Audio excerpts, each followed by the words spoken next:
Bila kita campur undi Barisan Nasional dan undi Pakatan Harapan dahulu, memang calon amanah untuk dua-dua kerusi itu tidak mencapai formula 1+1 tu, ya.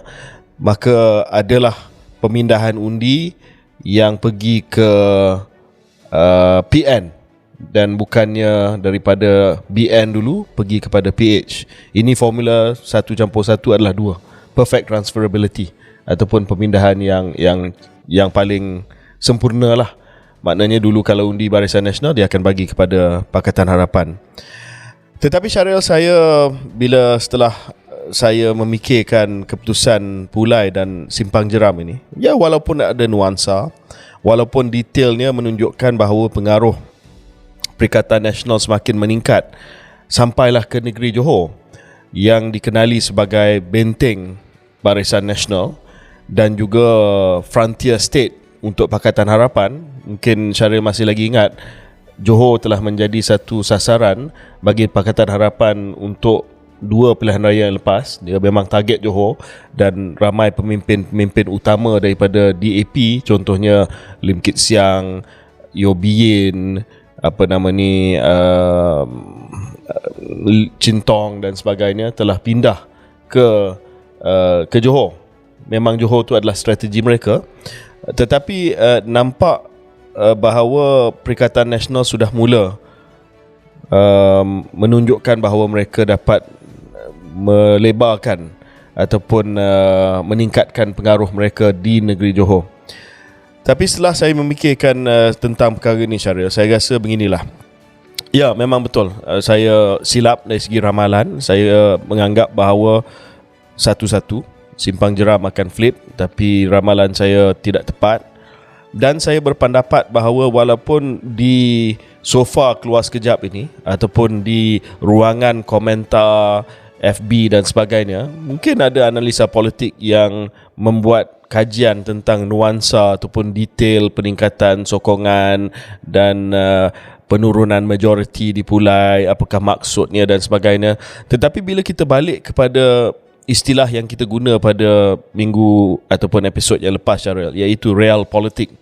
Dalam real politik ni, nuansa ni tak penting lah, sebab pemenang akan dapat segala-galanya. Jadi hari ni tak ada siapa yang akan cerita pasal nuansa undi Perikatan Nasional meningkat, undi Pakatan Harapan dan Barisan Nasional merosot dan sebagainya. Sebab yang penting hari ni adalah BNPH ataupun PHBN menang, dan mereka akan kata ini adalah kemenangan yang penting sebab menunjukkan bahawa isu DNAA Zahid Hamidi tidak ada kesan langsung. Dan mereka juga akan kata bahawa Perikatan Nasional ini adalah satu gabungan politik yang memang tidak boleh menang di Johor, dan diberi isu yang besar macam DNAA pun tak boleh nak menang.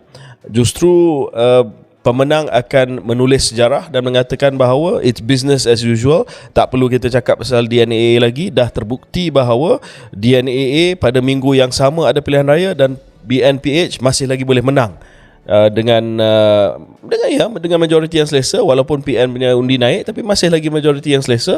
So tak payah kita cakap pasal DNA lagi. Dan tahniah kepada PHBN sebab mereka boleh kata bahawa kita tutup kisah Zahid Hamidi ini, tidak ada kesan kepada pengundi pun. Mereka tak kisah tentang isu ini, dan kita go business as usual.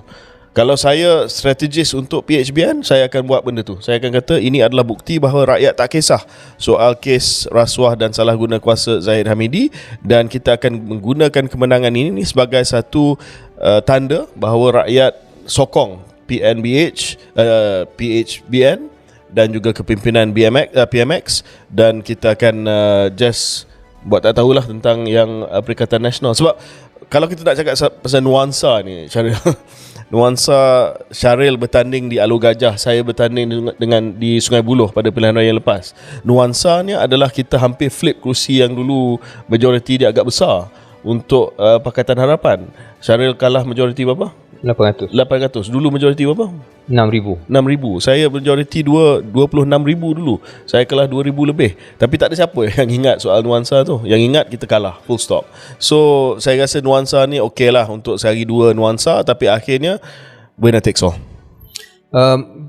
Respon saya KJ, pertama, perasaan kita tentang isu DNA dan sebagainya was for me never about this election lah. Dia lebih kepada prinsip dan juga pasal tentang apa nilai yang negara kita nak bawa. Yeah, sure, but we thought akan ada kesan kepada pilihan raya lah.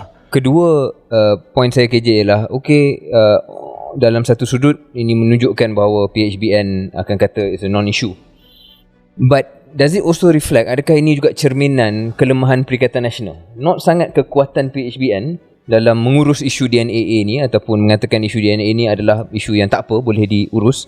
Adakah ia lebih sebenarnya soal, yalah macam KJ bayangkan tadi, dah ada gol yang agak besar dan dia tak dapat menjaringkan gol itu, iaitu Perikatan Nasional. Ya, saya lihat begitu Syaril, sebab dulu ramai juga yang kata PN ni dia tak banyak penjaring gol dalam isu-isu yang tiada kaitan dengan 3R. Kalau 3R ni dia ada ramai penjaring gol. Semua je boleh menjaring gol daripada Perikatan Nasional. Isu walak lah, isu kerjasama dengan DAP lah, macam-macam ya. Itu semua memang makanan ruji lah bagi Perikatan Nasional. Tapi bila timbul isu-isu yang tiada kaitan dengan 3R, isu tata kelola, isu DNAA, isu ekonomi, isu kritikan terhadap, nanti kita akan bincang bekalan beras dan sebagainya, nampak Perikatan Nasional ni agak ketandusan penjaring gol. Ya. Saya tengok soal isu DNA ni sebagai contoh ya. Mungkin hanya seorang dua saja daripada Perikatan Nasional yang betul-betul mungkin adalah yang cakap, tetapi yang dapat menangkap imajinasi rakyat dengan naratif membincangkan soal perbezaan antara keputusan Tan Sri Mahyudin dengan keputusan Datuk Seri Zahid Hamidi, seorang dua saja. Ya. Waf, Wan Ahmad Faizal, dan mungkin seorang dua lagi. Yang lain saya tak tahu mana mereka. Ya, Ketua Pemangkang, sahabat kita juga, Datuk Hamzah Zainuddin. Do you remember anything that he's mentioned about any policy in the last few months? No. Nothing kan? So saya nampak Perikatan Nasional, ya mungkin mereka akan serang kita selepas ini lah. Oh, kenapa korang tak join PN dan sebagainya, you know. It's not our job. It's not our job, it's your job. Dan jelas bahawa sekarang ini mereka tidak memanfaatkan keadaan yang ada. Sebab kalau saya di tempat mereka, saya akan memanfaatkan keadaan yang ada. Bukan dengan serangan peribadi, tetapi dengan explain, menjelaskan kenapa isu ni penting. Kenapa isu ni, macam Syaril kata tadi, adalah soal masa depan negara kita, soal masa depan urus tadbir negara kita, dan betapa pentingnya untuk ini menjadi referendum kepada apa yang telah berlaku dalam mahkamah ataupun keputusan daripada AGC. Ya, walaupun itu keputusan AGC dan sebagainya, kita dah bincang panjang lebar pada minggu lepas. Tetapi Perikatan Nasional is incapable. Ada one trick pony, and is that fundamentally the problem? Could be. Saya dulu husnuzon lah, saya nak bagi peluang kepada mereka. Saya kata mungkin selepas ini kita akan melihat banyak lagi lah isu soal kritikan dasar, soal isu-isu yang tiada kaitan dengan 3R. Sebab Syaril, ramai sahaja pemimpin-pemimpin dalam Perikatan Nasional yang mempunyai pengalaman dalam kerajaan, pengalaman sebagai ahli anggota Jemaah Menteri, pengalaman di peringkat kerajaan negeri. Kalau alang-alang kita dah buka cerita ni, Syaril, sahabat kita yang datang hari itu juga yang mendapat satu traction yang bagus daripada interview Datuk Seri Azmin Ali, sejak dia menang, apa yang dia buat? Have you heard anything? Not really. Alternative vision untuk Selangor ke apa benda ke? Takkan dia nak tunggu sampai Dewan bersidang, sampai dia dilantik secara rasmi sebagai Ketua Pembangkang untuk buat kerja? Ya, sebab itu saya rasa antara sebab, ini sinis lah, KS dilihat sebagai mouthpiece untuk Perikatan Nasional. Bukan sebab kita mouthpiece sangat, the actual Perikatan Nasional tak buat. Sebab the actual Perikatan Nasional is not doing anything, not doing much. Oh ya, 3R balik kepada 3R. takkan nak menang dengan 3R. Kalau kita lihat kepada Johor ni Syaril, Johor ni dia punya world view kat Johor ni, dia moderate sikit. Dia bila nak bawa 3R ni, dia takkan respon sangat kepada 3R. Betul. Johor ni dikenali sebagai bangsa Johor. Dia ada identitinya sendiri. Dia tak suka isu-isu perkauman, isu-isu melagakan rakyat dan sebagainya. Sebab itu saya rasa antara sebab traction, walaupun ialah nuansa ni ada peningkatan PN dan sebagainya, tetapi tak dapat kemenangan mutlak adalah sebab di Johor, dia punya worldview bangsa Johor ni, dia menolak semua politik ekstrim ni. Dan saya rasa Perikatan Nasional kena belajar daripada dua-dua pilihan raya kecil ini, bahawa tak cukup untuk 3R, tak cukup untuk kita bergantung kepada DNA dan sebagainya. Kalau you sendiri tidak up your game, ya, untuk menjadi lebih fokus kepada dasar, memberi alternative vision, memberi satu gambaran visi pentadbiran yang alternatif daripada apa yang ada, maka you tak boleh harap kemenangan by default lah. Setuju. Dan saya juga nak tambah, bukan hanya mungkin tempat ataupun identiti bangsa Johor itu, tapi kredit juga perlu diberikan kepada Menteri Besar On Hafiz, especially bila kita lihat simpang jeram yang tidak cukup swing kepada Perikatan Nasional itu adalah kerusi negeri. So I think that was something berkenaan dengan MB Johor sendiri. Keduanya ialah betul apa yang KJ katakan, Perikatan Nasional tak boleh hanya rely kepada isu 3R ataupun identity culture wars, perang budaya untuk menang. Perlu ada isu dasar dan sebagainya. Dan bila bawa hanya 3R, apa yang berlaku ialah sekali lagi 95-97% of Chinese pergi kepada PH. Ya, mungkin itu apa yang KJ katakan pada episod lepas, 3R tak 3R, sokongan Chinese kepada PH ni terlalu kuat ataupun amat-amat kuat lah. Dan terbukti pada PRK ni, memang pengundi Cina yang keluar mengundi tak lari daripada PH lah. Tak lari langsung. So apa yang saya cakap tu betul. Betul. Tapi untuk Perikatan Nasional ada sedikit peluang pun untuk menang 5%, 10%. Dia orang tak boleh rely kepada hanya isu perang budaya. Perlu ada ulasan dasar dan serangan-serangan politik yang bukan berkenaan dengan 3R macam kita dah bincang banyak kali. Jadi betul apa yang KJ katakan, saya setuju 100%. PN haruslah mengambil iktibar daripada keputusan ini.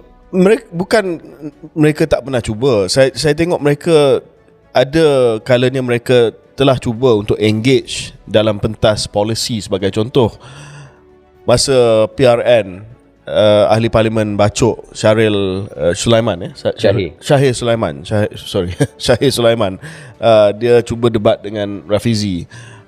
Okeylah, kita semua tengok debat tu, kita tahu kesudahan debat tu macam mana.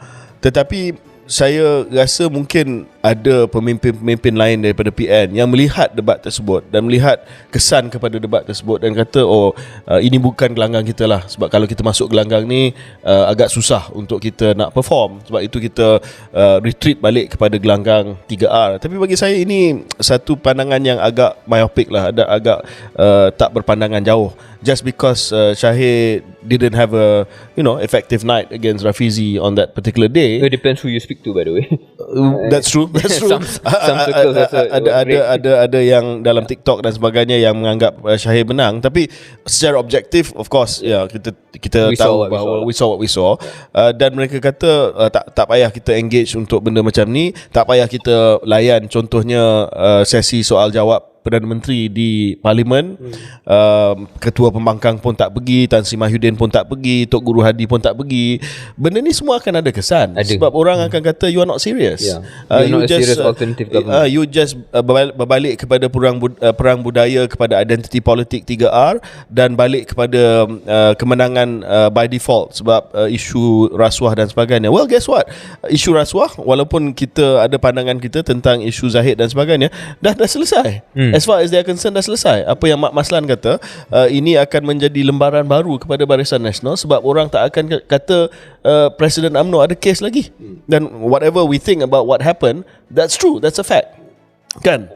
So I don't know if that's a fact je, but I mean that's a fact in a sense that orang masih lagi ingat dan orang akan ingat, tetapi dia tak ada kes lagi. Okay, yes. Itu maksudnya. Mak Maslan boleh berdiri di mana-mana dan dengan selamba boleh kata Presiden UMNO tidak ada kes lagi. That's a fact. Kan? Ya. So, Dan setakat pilihan raya yang ada, seolah-olah kalau nak katakan itu referendum against keputusan tu, tidak lah. tak ada. Ya, so bagi saya rasa Perikatan Nasional dia tak boleh duduk selesa. Dia tak boleh kata peningkatan undi di Pulai, peningkatan undi di Simpang Renggam, sebab bagi saya apabila kita tengok kepada 3-4 tahun yang akan datang, makin ramai yang akan lupa tentang kemarahan kes DNA dan sebagainya. So kalau you tak boleh offer something dalam 3-4 tahun yang akan datang dan hanya bergantung kepada kisah-kisah lampau yang orang pun dah tak kisah pada waktu itu, kalau ada kemarahan pun dah tidaklah berapa teruk lagi, dan akan ada limit kepada you punya peningkatan sokongan tu.